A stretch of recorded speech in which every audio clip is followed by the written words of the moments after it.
So next up, we have Deron Winn versus Antonio Arroyo. Arroyo has 4 wins by sub and 4 by knockout.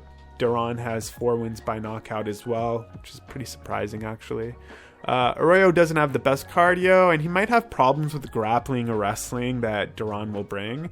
But Arroyo has been training for a fight for quite some time. You know, I think he's had 3 fights that were all canceled, like back to back. So he's been constantly training and for different fighters, right? So these 3 fights weren't against the same opponent. They just happened to be back to back fights that all got postponed or canceled. Arroyo, he has been training for this fight, but he doesn't have the best cardio. He hasn't fought in just over a year, I think, was his last fight. But he's more likely the fighter that's been training harder. I can almost guarantee that. On the other side, you got Deron Winn. You know, he's pretty small and stocky for the division. He will have a significant height disadvantage. I think Arroyo will also have about a 3 or 3.5 inch reach advantage on him. You know, Deron hasn't looked great in the past, especially recently. But, you know, he seems promising. You know, I feel like this is this guy who has all the skills. He's working with a great team. Maybe he just doesn't have like the full-on discipline that everybody at AKA has. I know he's run into some problems recently. He also has missed weight once before, maybe even more than once before. And we saw Deron Winn early on was like kind of hyped up. I don't know if this was like because of Daniel Cormier and the connection there, but you know, he did come in with a lot of promise, a lot of heart, and was a little hyped up, but I haven't really been impressed with any of his performances at all.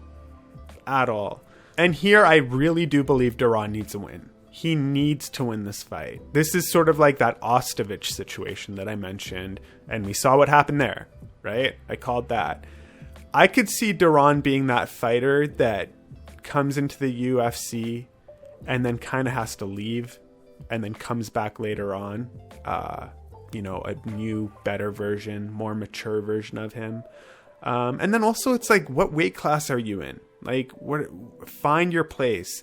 And if you're not disciplined enough to hit 170, you know, you're going to run into problems at these bigger weight classes when you're a super smaller guy in size comparison to them. So at this point, I kind of break this down as a discipline, is a more disciplined problem for Deron Winn. Maybe that's something that people are overlooking. I'm not sure. But let me know what you guys think about Deron down in the comments below. Maybe I have a bit of a foggy perception on him. Maybe I'm missing something. But that's just how I feel. I'm being honest. And I love AKA. I love DC and everything. Like, I wish Deron the best. But I just feel the same way about Deron as I do about Ostovich. Just clearly not there yet or now. Now, where Deron does stand a chance is if he brings the wrestling into the mix.